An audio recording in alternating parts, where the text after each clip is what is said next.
5G बहू। सुमित्रा जी का बेटा था अमित और बहू का नाम था अमृता। सुमित्रा जी की बहू की बातें सुनकर ऐसा लगता था कि जैसे वो बहुत इंटेलिजेंट है, क्योंकि उससे कभी भी कोई भी सवाल पूछो फट से जवाब दे देती थी। अरे भाई, उसके जवाब से तो गूगल भी पीछे रह जाता था। और इसलिए कम से कम सुमित्रा जी के घर में तो किसी को भी गूगल की जरूरत ही नहीं पड़ती थी। जब भी घर में कोई बात चलती, कोई कुछ भी कहता, तो अमृता फट से कह देती, ये तो मेरे साथ भी हुआ था, मुझे इसके बारे में सब मालूम है। एक दिन सुमित्रा जी अमित और अपनी बहू अमृता के साथ अमित के बुआ जी, फूफा जी यानी कि मुकेश और उर्मिला जी के यहाँ पर मिलने के लिए गए। अरे बहुत अच्छा किया अमित बेटा, इतने दिनों के बाद आए हो तुम। हाँ सुमित्रा भाभी, कभी तो आ जाया करिए अपने बच्चों को लेकर। आपकी बहू के आने से तो हमारे घर में भी रौनक आ गई है। वो क्या है ना, अमित ऑफिस के काम में बहुत बिजी रहता है, इसलिए उसे तो वक्त ही नहीं मिल पाता। अच्छा, लगता है नौकरी काफी मुश्किल है अमित की। नहीं नहीं फूफा जी, ऐसी कोई बात नहीं है। आप तो जानते हैं ना प्राइवेट जॉब में कितना काम होता है। अरे कोई समझे ना समझे, मुझे तो पता है प्राइवेट नौकरी में इतना काम करना पड़ता है कि इंसान की आफत आ जाती है। लेकिन बेटा, तुमने तो कभी जॉब की ही नहीं, तुम्हें कैसे पता? अरे जॉब नहीं की तो क्या हुआ मम्मी जी, सब जानती हूँ मैं। सबसे पहले ऑफिस में जाओ, वहाँ पर अपनी एंट्री डालो, उसके बाद दिन भर सिस्टम पर बैठकर काम करो। चारों तरफ कैमरे लगे होते हैं, आप अपनी नजर इधर की उधर नहीं कर सकते। उसके बाद दिन भर बॉस की चिक चिक सुनो, वो अलग से। यही सब होता है, मुझे ना सब पता है। अरे बहू रानी तो काफी इंटेलिजेंट है, हर बात की खबर है इसको। थोड़ी देर बाद अब देखिए सुमित्रा भाभी, इतने दिनों के बाद आई हैं आप, खाना खाकर ही जाना, ऐसे तो मैं आपको जाने नहीं दूंगी। वैसे बुआ जी, खाने में क्या बनाया है? वो क्या है ना बेटा, आज तुम्हारी बुआ जी की तबीयत थोड़ी ठीक है, इसलिए हमने सोचा कि जब तुम लोग यहाँ आ जाओगे तो बाहर से खाना मंगवा लेंगे और साथ में बैठकर खाएंगे। लेकिन बस प्रॉब्लम इतनी सी है कि मुझे बाहर से खाना ऑर्डर करना नहीं आता। सोचा जब अमित आएगा तो उसी को बोल दूंगी। अरे मुझे आता है ना, मैं कर देती हूँ ऑर्डर। बताइए क्या क्या मंगाना है आपको? इटालियन, कॉन्टिनेंटल, इंडियन, पंजाबी, सब पता है मुझे। क्या बात है बहू, क्या घर में भी खाना रोज बाहर से ऑर्डर करती हो? अरे नहीं नहीं बुआ जी, ऐसी कोई बात नहीं है, बस मुझे ना सब पता है। कोई बात नहीं अमृता, मैं अपने फोन से ऑर्डर कर देता हूँ। क्या बात है, आजकल ऑनलाइन डिलीवरी पर कोई ऑफर नहीं चल रहा है, वरना काफी पैसे बच जाते। कैसी बात करते हैं आमिर, मैं कह रही हूँ ना मुझे सब पता है। मुझे एक बहुत अच्छा ऑनलाइन डिलीवरी वाला मालूम है, जहाँ पर 50% ऑफ मिल जाएगा। और आज तो वैसे भी फ्राइडे है ना, फ्राइडे को तो उस पर 50-70% ऑफर मिलता ही मिलता है। अरे क्या बात है, इसके बारे में तो मुझे पता ही नहीं था।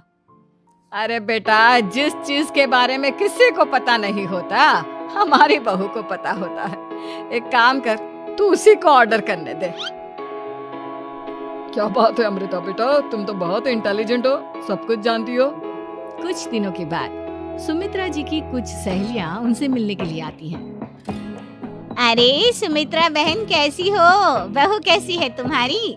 अरे पूछिए मत, बहुत इंटेलिजेंट है मेरी बहू, सब कुछ जानती है। क्या बात है, बहू के आने के बाद तो औरतें दुखी हो जाती है, लेकिन तुम तो बहुत खुश लग रही हो। वो क्या है ना, मेरी बहू है ही इतनी अच्छी। अरे तो बुलाओ ना, हमारे साथ बैठेगी, बातें करेंगी तो हमें भी अच्छा लगेगा।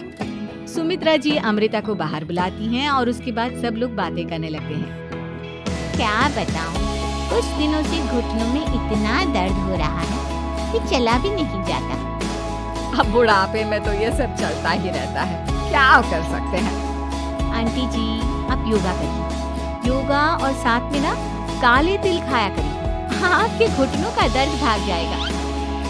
लेकिन तुमको ये सब कैसे पता बेटा?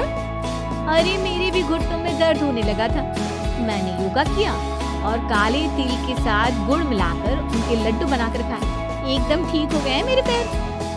अमृता, ये तुम क्या कह रही हो? इतनी कम उम्र में तुम्हारे पैरों में दर्द कैसे हो सकता है? अरे मम्मी जी सच कह रही हूँ। एक बार अगर कोई ये नुस्खा अपना लेना बस मजा आ जाए।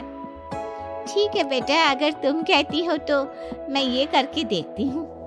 मुझे सब पता है आंटी जी, ये मेरे साथ हो चुका है, इसीलिए तो बता रही हूँ मैं आपको, ऐसे नहीं बताती किसी को। कुछ दिनों के बाद अमित अमृता को अपने दोस्तों के साथ घूमने के लिए ले जाता है।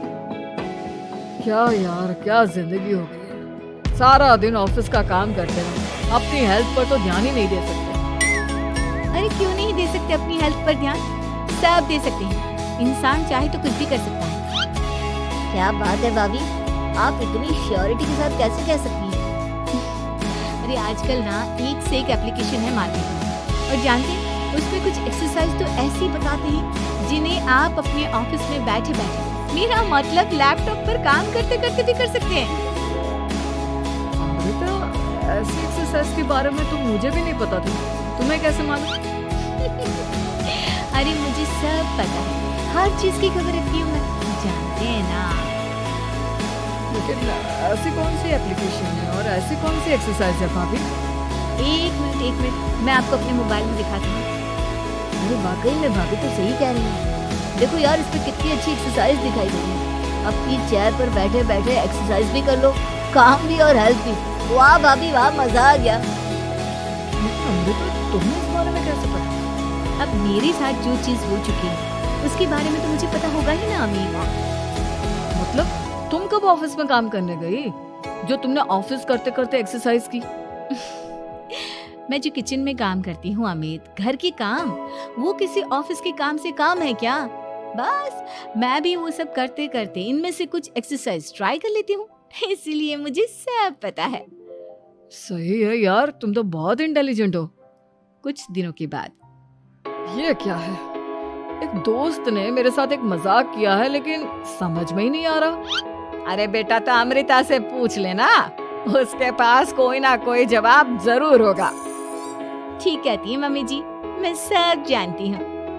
लेकिन अमृता, ये थोड़ा मुश्किल है, सोच लो। मेरे लिए कुछ भी मुश्किल नहीं, दुनिया की कोई भी पहेली हो मैं चुटकी में सॉल्व कर लेती हूँ। अच्छा ठीक है, देखो मेरे दोस्त ने मुझे एक खाली पेपर दिया है और कहा है कि इस पर उसने मेरे लिए कुछ मैसेज लिखा है। अब एक बात बताओ यार, खाली पेपर पर, I mean, जिस पर कुछ भी नहीं लिखा हुआ, उसे मैं कैसे पढ़कर बताऊं? अरे बस इतनी सी बात, इसे तो मैं चुटकियों में सॉल्व कर दूंगी अमित। लेकिन कैसे बहू? इस पेपर पर तो वाकई में कुछ नहीं लिखा हुआ, एकदम खाली पेपर है, कैसे, क्या पढ़ोगी तुम? अमित, एक छोटा सा काम करो, जल्दी से एक मोमबत्ती लेकर आओ। अरे बहू, पेपर में आग लगाने का इरादा है क्या? नहीं नहीं मम्मी जी, इस पेपर पर अमित के दोस्त का लिखा हुआ मैसेज पढ़ने का इरादा है। अमित कैंडल लेकर आता है। अब ना बस इस पेपर को धीरे धीरे कैंडल के ऊपर घुमाते रहो, देखना 2 ही मिनट में मैसेज आपकी आंखों के सामने होगा। अच्छा ठीक है, मैं ऐसा करके देखता हूँ। 2 मिनट के बाद। अरे वाकई में इस पर तो अक्षर बनने लगे, लेकिन ये हुआ कैसे? और अमृता, तुम्हें कैसे पता? बहुत सिंपल है मम्मी जी, अमित के दोस्त ने नींबू के रस से मैसेज लिखकर उसे सुखा दिया। आप अगर मैसेज पढ़ना हो ना तो पेपर को आग के सामने ले जाओ और लेटर्स अपने आप उभर कर आ जाते हैं। वाह बहू, लेकिन तुम ये सब कैसे जानती हो? अरे मम्मी जी, जब मैं छोटी थी ना तो अपनी सहेलियों के साथ ऐसे ही गेम खेला करती थी। ये तो मेरे साथ कितनी बार हो चुका है, मुझे सब पता है। तो यार अमृता, तुम्हारी वजह से हमें कुछ भी सोचने की जरूरत ही नहीं पड़ती, तुम सब कुछ बता देती हो।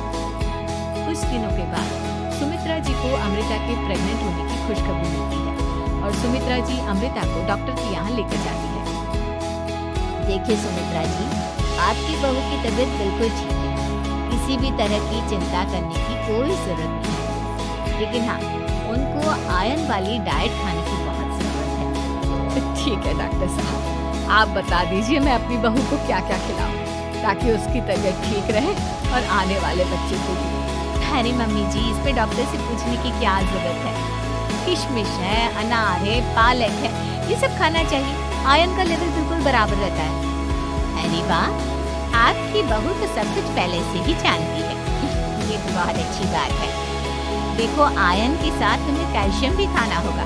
जानती हूँ मैं, अगर आयरन की खाली सप्लीमेंट लेते हैं और कैल्शियम नहीं लेते तो बॉडी उसे अच्छे से एब्जॉर्ब नहीं कर पाती। सब पता है मुझे। बहू ये भी मालूम है? हाँ मम्मी जी, आप तो जानती है ना, मुझे सब पता है। आपकी बहू की बातें सुनकर अच्छा लग रहा है। मुझे ऐसी बहुत कम लड़कियां मिलती हैं जिन्हें इतनी नॉलेज होती है, सारे सवालों के जवाब देती है। और हमारे इंडिया में तो वैसे भी हालात बहुत खराब है। बिल्कुल ठीक कह रहे हैं आप डॉक्टर साहब, लेकिन मैं उन लड़कियों की तरह नहीं हूँ। बहुत ख्याल रखती हूँ मैं हर चीज का। और जानती हैं आप, हमारे घर में तो किसी को किसी चीज के बारे में गूगल करने की जरूरत ही नहीं पड़ती। बिल्कुल ठीक कह रही है अमृता। अरे कुछ भी पूछ लो, इसे सब पता होता है। अरे वाह, तुम तो बड़ी कमाल की लड़की हो। चलो ये तो बहुत अच्छी बात है, लेकिन फिर भी डॉक्टर की सलाह पर पूरा ध्यान देना चाहिए। वैसे क्या चाहिए तुम्हें, बेटा या बेटी? अरे डॉक्टर साहब, कुछ भी हो जाए, बस बच्चा अच्छे से हो जाना चाहिए। मुझे तो दोनों में से किसी से कोई भी परेशानी नहीं। और सुमित्रा जी आप? डॉक्टर मैडम, मुझे तो लड़के और लड़की में कभी भेद करने की आदत ही नहीं है। पोता आए या पोती, मेरे लिए तो दोनों एक बराबर है। सुनकर अच्छा लगा। वैसे आप जानती हैं, हमारे यहाँ पर तो लोगों को बड़ी बेचैनी रहती है ये जानने की कि पेट में लड़का है या लड़की, लेकिन विदेशों में ऐसा नहीं होता। हाँ, वहाँ पर सब कुछ पहले से ही बता देते हैं ना। ये भी कोई बात हुई भला? लेकिन तुम्हें कैसे पता कि वहाँ पर सब कुछ पहले ही बता देते हैं? अच्छा हाँ, तुम तो सब कुछ पहले से ही जानती हो ना। तुम्हारे साथ तो सब कुछ पहले से ही हो चुका होता है। नहीं मम्मी जी, ये तो मेरे साथ पहली बार हो रहा है, इसलिए मैं ये डायलॉग नहीं बोल सकती। अमृता की बात सुनकर सुमित्रा और डॉक्टर दोनों हंसने लगते हैं।